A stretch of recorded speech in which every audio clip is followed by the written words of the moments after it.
and welcome to another Top 5 board gaming video. Today's video is all about games that are really good to play with kids. Before I really get started though, I'd like to say if you haven't done so already, please take a look at my social media pages and my Patreon. When you look at those, then you'll be able to see and do all sorts of really cool stuff related to me and my channel. Now that said, kids games. What do I mean by that? I don't mean games for kids. I mean games that are modified to be more kid-friendly. So there are games like Catan Jr. and Ticket to Ride Jr. and things like that that are really designed to be played by or with kids. And that's great, and it works really well, and they're pretty fun. They're okay.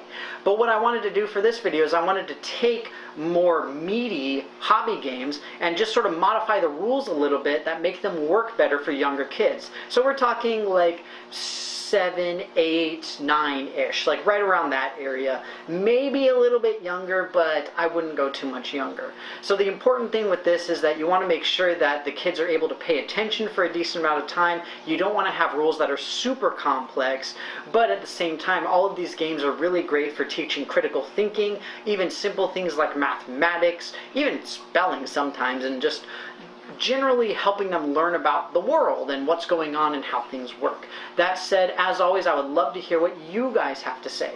What are your favorite games to play with your kids if you've got them, or play with families at friendly local game stores? What do you like to do? Do you prefer to play the games that are designed for kids, or do you modify games? And if you have modified games, what have you done to make them more kid-friendly? Please let me know in the comments below. You guys know I love hearing from you. That said, I'm going to get started with my number 5. Number 5 is Machi Koro. This is a game of urban planning where essentially you have little tiles representing buildings, utilities, services, stuff like that. Everything that a city needs to run. More importantly, you also have resources that you can take, trade, and all that kind of stuff. So essentially the big modification for this game to play with younger kids is to eliminate the stealing aspects of it. And that it means that it's a lot easier and you can help out your kids a little bit more, or the other kids, and it doesn't feel like a take that type of game, because that can be really discouraging, especially for younger kids. But at the same time, they can learn things like how to do basic designs, you know, like we want to make sure that this is surrounded by these other things, and we want to make sure that this is farther away from that. Not to mention seeing how a city functions, like where do we get water from, where do we get electricity from. You know, it's a surprisingly good way to teach that kind of stuff. Machi Koro, my number 5. Number 4, I have Flick 'em Up.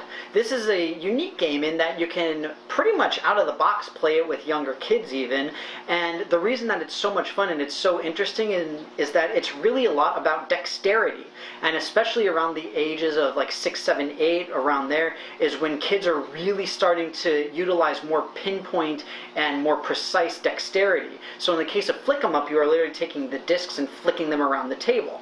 So you're looking at being a little more accurate. You're looking at the correct amount of power behind how you flick and all that kind of stuff. Is it a huge deal in terms of child development? Not particularly, but it is something that is relatively interesting in terms of just physical development and physical capability that kids can have. So it's a really neat thing, and not to mention it's designed as just sort of a fun, free-flowing, not super serious game as it is. So you don't even need to adjust stuff too much. If anything, maybe let the kids take shots a little bit closer to the target than you otherwise would. So like maybe cut the distance in half. Something like that, so that they can do it a little bit easier. But with that, Flick 'em Up is my number 4.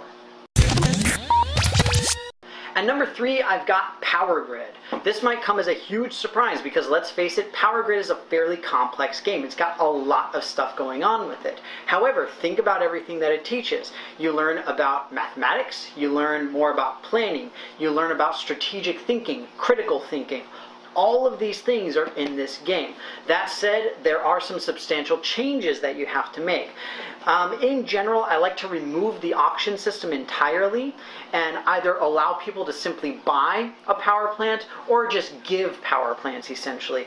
Yes, it's a big part of the game that is gotten rid of, but it's not such an important mechanic, and part of the issue is that kids that age generally don't have the ability to think forward that far, and they end up just spending all of their money on the power plant and then they can't do anything. On that note, similar thing for the economy with all of the different pieces that you can purchase. So I recommend either reducing the number that you're working with, so maybe just do coal and oil, for example, and only work with those power plants, because that shortens the game as well, which is kind of nice. But, you know, they start learning about things like supply and demand and the economy. And if I only have this amount of money, then I can only purchase this amount. And not to mention how things can change when they are in a different position and all that kind of stuff. But shortening this game is really important, and making the mathematics of it a lot is also important to simplify. You can also do things like either making it so that only the connections are paid for, or you only pay for the buildings and you don't pay for the connections. Again, it won't be the same experience, but it'll be enough that it still feels like Power Grid, but the kids can still keep up with you and they're still able to play at least reasonably well, although they will need some assistance. Power Grid, my number 3. At number 2, I have Rise of Augustus. This is obviously a relatively simplistic game that's essentially bingo, for lack of a better term. And the nice thing about it is that you only really need one major modification, and that is when you can move stuff around on the cards. So the idea is that you take the individual resources and you put it on the cards. When you get all of them, then you say Ave Caesar, and you're done, and you get rewards. So ordinarily you can't move stuff around, so my advice is allow kids to move stuff around as they see fit, because that way they're still strategic planning and they're still just looking at the cards and saying, okay, what do I have, what do I need? And then they can move things around as they need to, so that they can complete cards a little bit more efficiently. You could also do some things like removing, particularly the senators tend to be really complex, and so you can take out, if not all of them, then some of them, as well as some of the goals too. Gradually adding in the goals is really, really good though, because again, you're talking about long-term strategic thinking and long-term planning. You want to have that, you want to introduce that to your kids relatively early on at least, and this is a decent game to do it because it's simple and fast enough that they can generally pay attention for long enough to go through and do reasonably well at it. Rise of Augustus, my number 2. At number 1, I've got Takenoko. The nice thing about this game is that it's honestly really designed with kids sort of in mind, because the artwork is kind of cartoonish, the characters are really adorable and cute and fun, and the game mechanics themselves are relatively simple.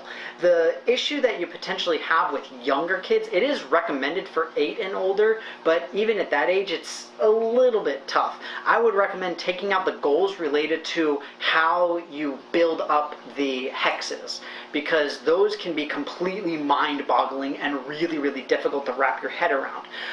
The irrigation is important because, again, you're talking about long-term planning and all that kind of thing, so I would advise you leave that in, but taking out goals related to how the actual build comes out, how the actual hexes are designed, I think that's really good, especially for younger kids. But again, the artwork is fantastic. It really is already kid-oriented, so it really helps with that, helps with them being able to pay attention.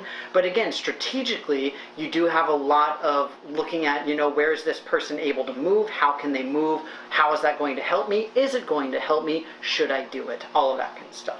So Takenoko, great game, really good, easy to modify for younger kids, short, sweet, to the point. Takenoko is my number 1. Well folks, that's going to be it for me. I hope that you enjoyed this video on my top 5 games that you can modify to make them easier to play with kids. Now again, this is kind of an interesting thing because you could really take any game and make it kid friendly. But I wanted to get a nice spread of games that teach different things or allow kids to use different aspects of life, whether it's critical thinking or mathematics or long-term planning, short-term planning, combinations of all this, and just sort of introducing those ideas to the kids so that they can really get started in thinking about them. As always, again, please let me know what you guys think about this. Do you prefer the games that are really designed with kids in mind already?